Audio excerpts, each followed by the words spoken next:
lòng quyết tâm còn cao hơn núi. Vực sâu thăm thầm, vực nào sâu bằng trí căm thù. Kéo pháo ta lên, chân địa đây vùi xa quân thù.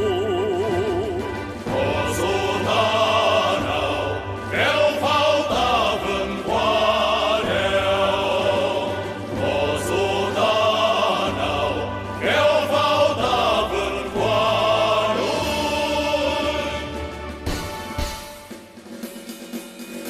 Ta từng thấy trên đường rồi dẫn bước ta đi lên nào. Kéo pháo ta sang qua đèo trước khi trời bừng sáng.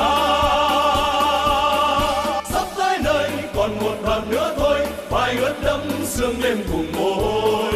Tới đích rồi đồng chí pháo binh ơi, vinh quang thay sức người lao động. Bỏ dù ta pháo ta vượt đèo, lòng quyết tâm sắt gan nào bao.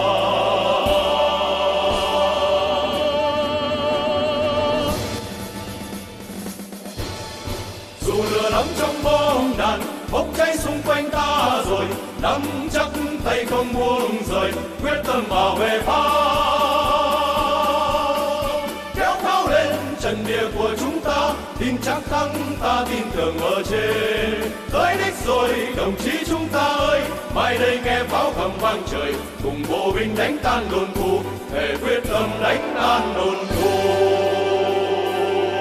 Quyết chiến, quyết thắng, quyết chiến thắng. Sự giàu có của lịch sử trao cho đó.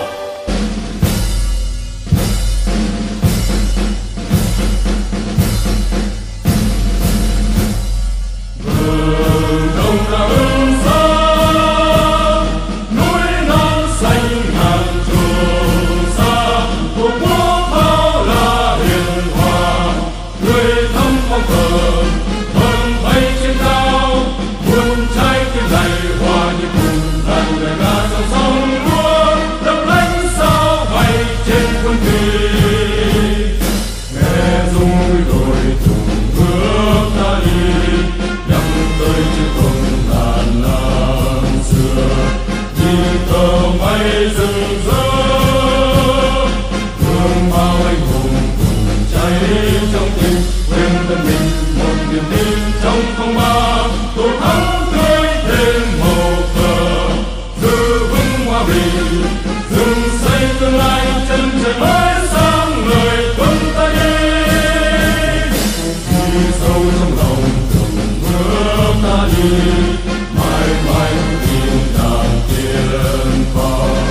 Bộ đội của ta đã mạnh lớn, lớp lớp sóng người vững bước dưới cờ.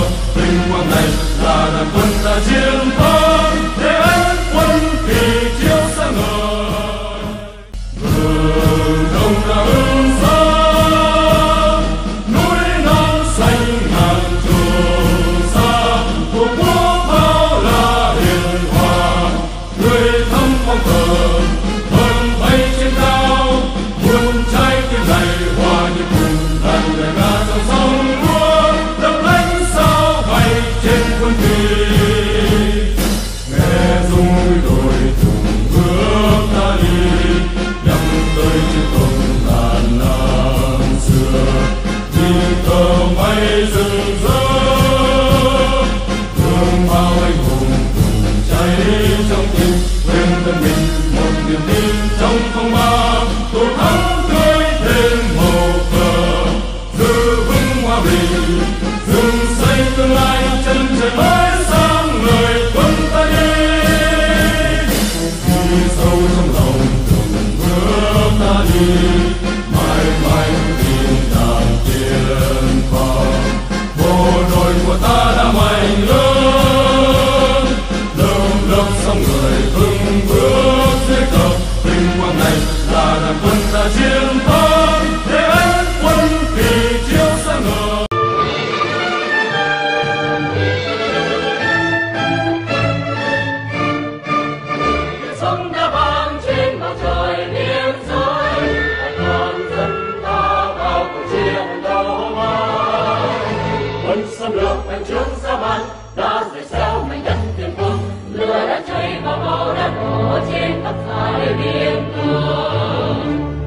nước 1900 vẫn sụp sôi khí thế hào hùng, những chi lăng ngày càng lớn đa đang và tiếp thêm những mà không có.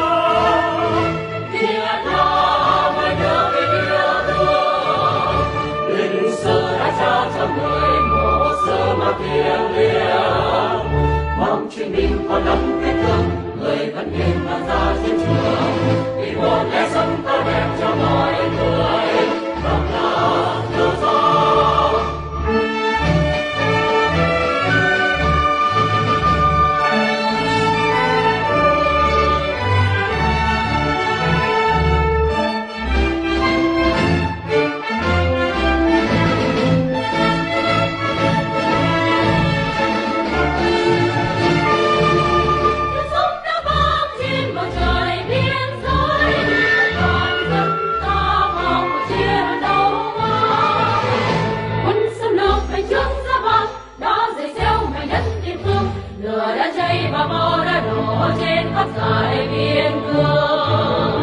Đất nước của ngàn chiến công vẫn sụp sôi khí thế hào hùng, những chi lăng ngày càng lớn đa đang phải tiếp thêm những mà không có.